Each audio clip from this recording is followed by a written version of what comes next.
Champion অস্ট্রেলিয়ার বিপক্ষে উড়ে গেল বাংলাদেশ। ওয়ানডে সিরিজ হারার পর টি-টোয়েন্টিতে দাপট দেখিয়ে টাইগারদের হোয়াইট ওয়াশ করল অজিরা। 3 ম্যাচ সিরিজের প্রথম ও শেষ টি-টোয়েন্টিতে ব্যাটিং ব্যর্থতায় ভুগেছে বাংলাদেশ।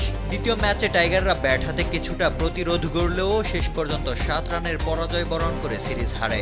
প্রথম টি-টোয়েন্টিতে 131 রানে গুটিয়ে যায় বাংলাদেশ। জবাবে 4 উইকেটের জয় নিয়ে সিরিজ শুরু করে অস্ট্রেলিয়া।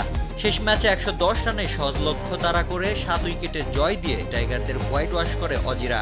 এই ম্যাচে বাংলাদেশের ব্যাটারদের ব্যর্থতার পাশাপাশি বোলাররাও রান নিয়ন্ত্রণে ব্যর্থ হয়েছে।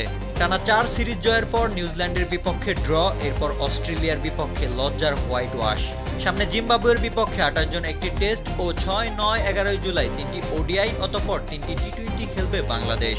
ঠিক এরপরেই 23 বছর পর অস্ট্রেলিয়ার মাটিতে 2 ম্যাচের টেস্ট সিরিজ খেলতে যাবে টাইগাররা।